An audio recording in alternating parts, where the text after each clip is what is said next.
Nutrition for food service and culinary professionals. We're on chapter 13, saving the best for last.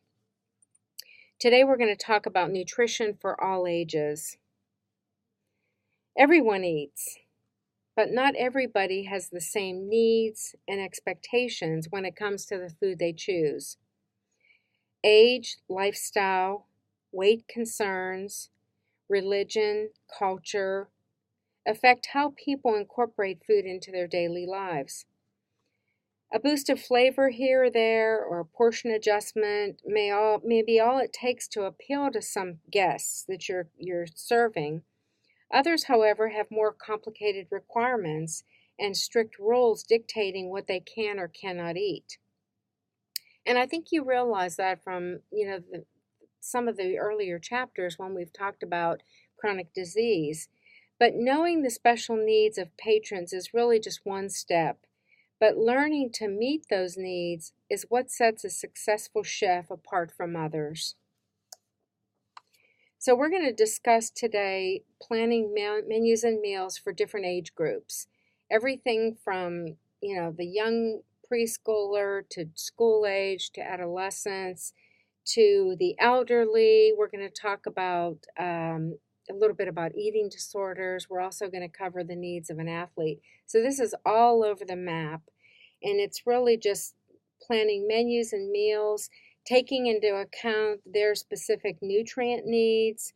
We're not going to spend a lot of time talking about that, but there's a lot of resources in your book.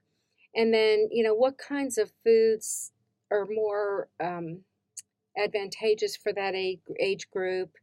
And then, of course, some of the things that older adults need because of the aging process. And this all comes under the heading of nutrition for all ages. So a healthy diet for almost any age includes the same things we've been talking about all semester, like a lot more vegetables and fruits, whole grains, low-fat or non-fat dairy, seafood, legumes and nuts, moderate in alcohol, lower in red meat and processed meat, and low in sugar-sweetened foods and drinks, and also refined grains. Now, again, this has never been a focus of exclusion, but it's better to eat more healthy things than things that aren't really providing a lot of nutrients. So again, all foods fit, but when we're looking at a healthy diet for anyone, this same message, it's like a common thread throughout the entire 16-week semester. So what about when we're dealing with children? Whether served at home, in a restaurant, or at school, children's food should be healthful and their meals well balanced. So too many children don't get enough of the nutritious foods for the growing mind and body. Some eat only a few foods over and over again. Any of you that have experience with small children realize they get into these little food jags. And then there's others who eat too many highly processed, high fat, or high sugar foods. Parents that, incorporate the fast food diet into their child's life early on, that's what they're eating. But while it's primarily the responsibility of parents and caregivers to provide a healthful diet for children, schools also play a role, as some children have one or sometimes two meals a day at school. So chefs can play an important role by providing food options that are interesting, nourishing, and that expand children's food experiences. So anyone who's raised children may experience this. I know I did, that if you expose children to the right thing, even if they veer off the path for a while and choose things that aren't as healthy, they always come back to how they ate when they were children.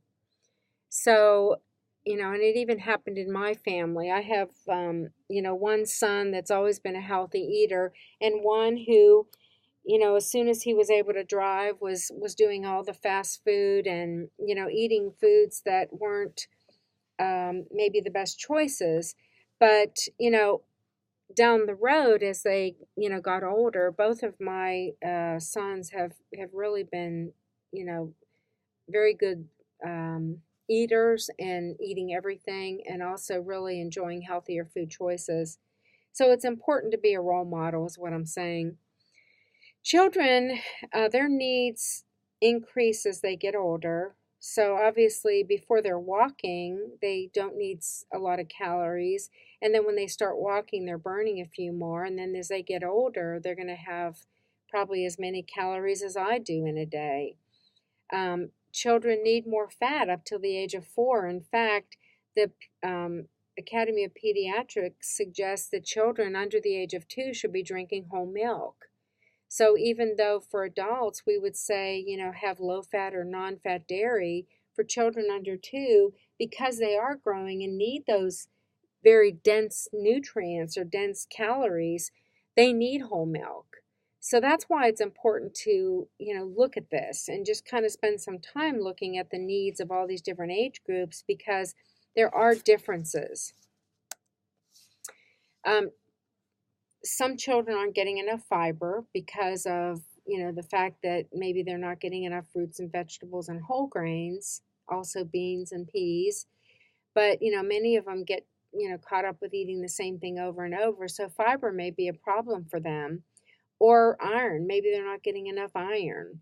A lot of adults have given up red meat, and, it's very difficult unless you're really doing proper meal planning and understanding where are those foods coming from if I'm eliminating a food group, so that you can incorporate those in the diet. So iron can be a problem nutrient for some children. Another one is calcium and vitamin D, which, as you well know, are found in milk and dairy products. And children, because they're in a situation where they are growing and needing to strengthen bones and teeth, they do need a daily supply of calcium and vitamin D. So we would encourage for older children low-fat milk, but for children under 2, it would have to be whole milk. Potassium can be a problem, again, going back to the fruits and vegetables. If they're not getting enough, it could be a potential potassium problem. Children go through all sorts of things. They go through growth spurts when they appear to really eat everything, eat out of house and home. And it could be because they are in a period of rapid growth. And then other times they don't want to eat at all. And so it's important to understand the division of responsibility, especially if you're a parent, that your responsibility as a caregiver is to provide good food. But it really is the child's responsibility to decide if they're going to eat it, because, it goes back to the hunger and fullness. Children are born with an innate ability to determine when they're done, when they've had enough. And studies show that with parents, hovering over saying, one more bite, eat your plate, clean your plate, even children lose that ability to understand and listen to their internal cues. So it's important to learn a few lessons from children, but the important overall message is children are born with the ability to determine when they're done, and we should never really, force it. And then also understand that during times of growth spurts, they're going to require more calories and nutrients, and their appetite may be better.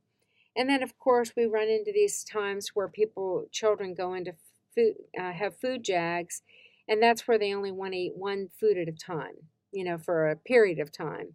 And it can be very frustrating for parents.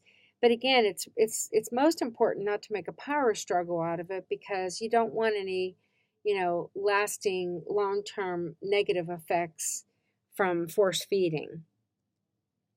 So to make mealtime less stressful, you want to have a relaxing situation. You don't want any fighting and force feeding. No nagging, bribing, cajoling a child to eat. Just, provide good food on a plate with serving sizes that are appropriate for that child, and really let them be the best judge of whether and when they're full. When they're encouraged to try foods, they tend to be more positive about it as opposed to when they're forced or when there's restrictions made. So, you have to be a really good role model. You want to give children an opportunity to make choices. So maybe give them an opportunity to prepare food, or maybe even go back to the garden and grow food together, or go to the farmer's market and teach them about food and have them, choose something unique and different. Have them help you prepare it. And anytime they have that vested interest, they're going to, be more likely to engage and enjoy that food. So if you let them participate, they're going to buy into it a little bit easier. And, not everybody likes everything. So it's important for them to give it a try, but that's the important part, not making them or forcing them to eat it. And number 7, again, I mentioned having appropriate sized plates, utensils, and portion sizes are so important for children because studies show that if you put a plate of food in front of them that's excessive in size, it overwhelms them and sometimes they reject it. So because they have growing bodies, they need to eat meals and snacks at regular times. So they may be, they may have to eat a little bit more than you do or that the adult does. So that's really important, is regular meal times. And then not to use sweets as a reward. If you normally have cookies or cakes, have it just be a normal part of the meal occasionally, and don't use it as that reward. If you eat your broccoli, you can have your, cookie. It should just be a normal part of the everyday food. And then no matter what, no matter what you say, it's so important to be the good role model. And then, of course, ask children to try new foods, but don't make them. What they say, what researchers say, and dietitians that work with pediatrics say that sometimes it takes 12 to 20 exposures before a child will even try it. If you think about the number of taste buds that they have, things are going to taste so much more powerful, potent, bitter to them. So it may take maturity for them to really enjoy it more, but don't give up. It's exposure is really the important thing. Children have to be exposed to it. Many times it presents a problem for the food professional, culinary professional, because they say, well, we have this on the menu or we serve this, and it's not what they want. But again, it's about education and exposure and, making it look interesting and making it fun. If children won't eat vegetables at all, unless it's dipped in ranch dressing, it's so much better to have them dip it in ranch dressing rather than not eat it at all. So, you have to look at the big picture. It's the same thing with milk. If children don't like the milk, but they will drink it if it has chocolate in it, I'd rather see a child, drink the chocolate milk as opposed to not drinking milk at all. So then you're at least getting the 9 essential nutrients and good quality protein. So you have to look at the big picture and not turn it into a power struggle. That's the challenge. So what influences their eating? Obviously, when you're at home, it's parents and siblings and friends. Parents, come to the table with a lot of their own misgivings about food and, the way they were brought up and the foods that they liked and disliked. And I'd like to say the same message: give it a go. Expose yourself to a food that you may not used to like because maybe now it tastes better to you. I've seen that so often. And sometimes it's the method of preparation. Like when you were a kid, sometimes mothers would boil vegetables. Can you imagine the difference between boiled broccoli and steamed or roasted vegetables? It's such a big difference in flavor.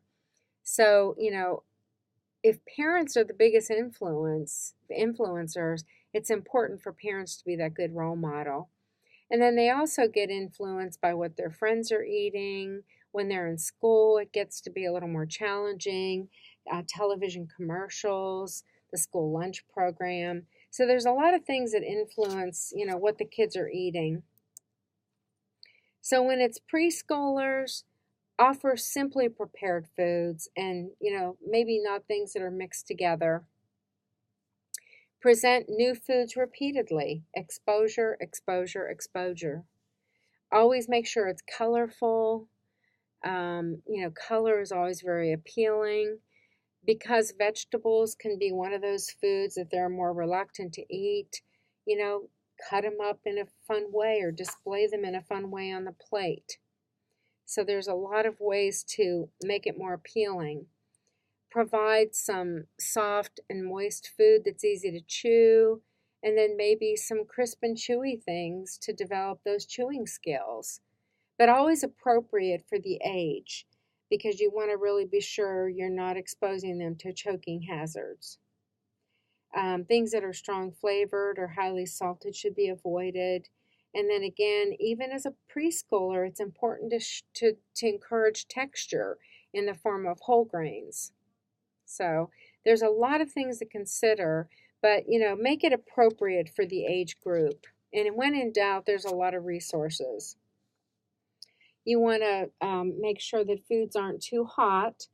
If you ever purchase like cups and plates and saucers for children, they even have forks that if you put the fork in the food, if it's too hot for the child, the spoon will change color. So it's important to get the right temperature and to cut up everything. And always focus on nutritional density in food, making sure that they have the nutrient dense foods first. I mentioned choking. Children under the age of 4, have such a small esophagus that many times we don't think about, maybe they're not chewing it properly and a big chunk can get lodged in their throat. So you have to be concerned with larger chunks of food and things like hot dogs that, aren't going to melt when they get to the esophagus. They're just going to lodge there. Any of your hard vegetables and fruits, things like grapes, cherries. So even peanut butter can kind of be kind of goopy and thick in your throat. So, it's important to understand that and realize what could be a choking hazard. School-age children are typically a little better eaters. They have better appetites because they're a lot more active, and they generally like a wider range of foods. And it really is the exposure that they get from family and friends. Breakfast is so important for every age group.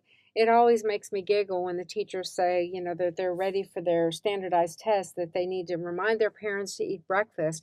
Well, children should have breakfast every morning, and that's why some of the school districts offer free breakfast and lunch for some children, or at least offer it as make it available because it helps children perform so much better.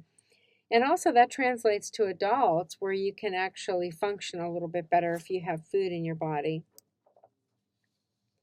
So what can parents do? I mentioned this before, but be a good role model. That's critical.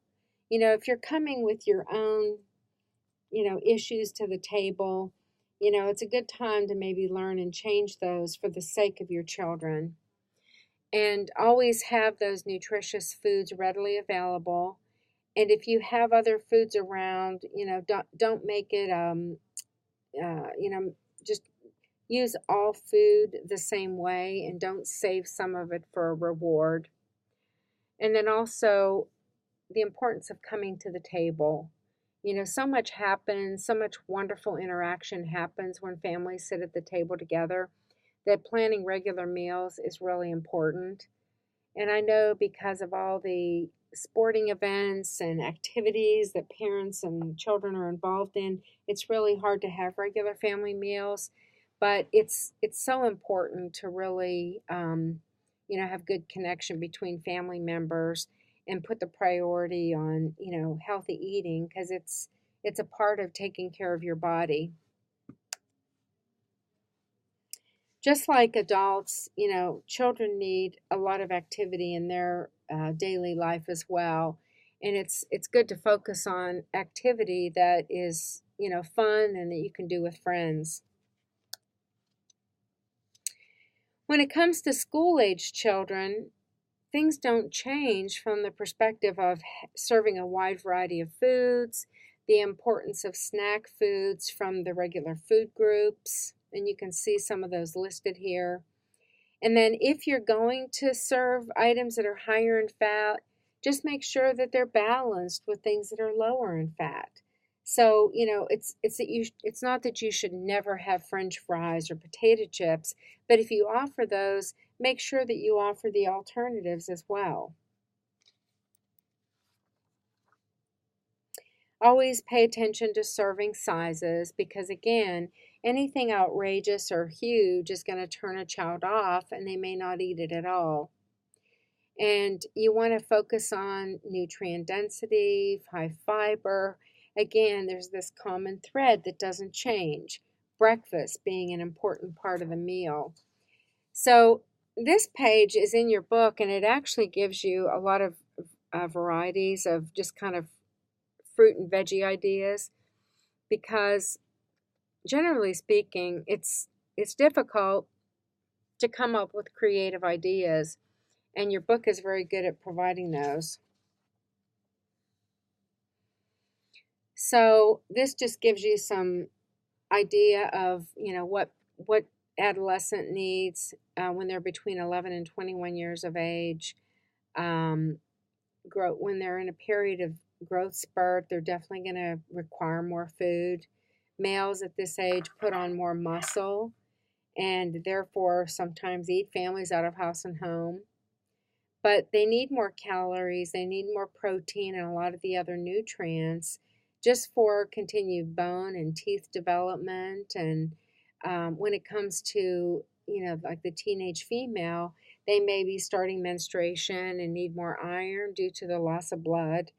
So, there's all these different things to consider. And this chapter is just kind of giving you a little overview, just so that you kind of have an understanding of what the different needs are for different ages. Females have to pack a lot of nutrients into their diet because they don't get as many calories as the males because of the smaller body size. So, when you're thinking about menu planning, there's not a lot of room for sweets and soft drinks and candy because they're so calorie dense that if you include those every day, you have to exclude foods that have the calcium, the vitamin D, the vitamins and minerals because they're including so many foods that have a lot of calories. So to get all the nutrients that you need in a day, whether you're 3, 13, 30, or 60, it's important to choose whole food first and then have those extra things purely as an extra. Adolescents tend to eat more away from home, so many times they're exposed to ready-to-eat foods, skipping meals, making their own choices. Media can be a big influence on them as well as their peers. So again, parents can be that positive influence on their eating habits by being a good role model, by modeling the importance of good eating and exercise habits. So when you're dealing with adolescents, you want to do the same thing as we've talked about before. Again, focus on nutrition, focus on nutritious breakfast, lunch, and dinners, serving a variety of food. If you focus on like seasonal eating, especially when it comes to fruits and vegetables, you're always going to vary those vitamins and minerals. So, I would say that that's a good way to go. And even if you're following the seasons, even seafood, not all seafood is available all year long, even though you can get it in the stores. But if you focus on seasonal eating, you can certainly add so much more variety to your. We have so much childhood obesity, which we've talked about before, that never before have we seen so much diabetes in that population related to the obesity. So there's a lot of things that have come into play. One is maybe children aren't as active. Maybe they're consuming more fats and sweetened beverages. They're eating fewer healthy food than, the previous generations. So again, whatever the factors, we know what we need to do and what we need to change. And it's not that you have to take everything away, but, always do the flip side, always do the positive message, and that is, what can I add to continually try to make this a little bit healthier? The factors that are constantly bombarding, everyone is, drinking more sugary drinks and, the other environmental factor is that maybe children aren't getting as much activity because they can't go out and play because it's a cruel, unsafe world. There's a lot of advertising of food that may not be as healthy. We're lucky to be in an area we are because we have access to a lot of good food, but you drive an hour, 2 hours out of town and you'll see food deserts where people aren't even able to get the quantity of fruits and vegetables and whole grains that we, require.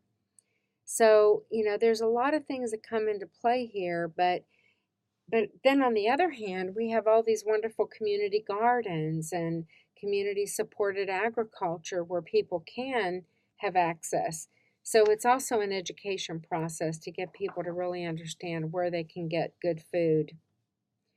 So I mentioned before, diabetes is on the rise for obese children, but so is blood pressure, and so is high cholesterol, and so is, asthma, and also joint problems because of the extra weight children are carrying.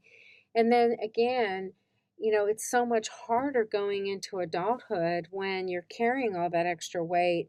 It's going to be harder and harder the older you get when your metabolism slows.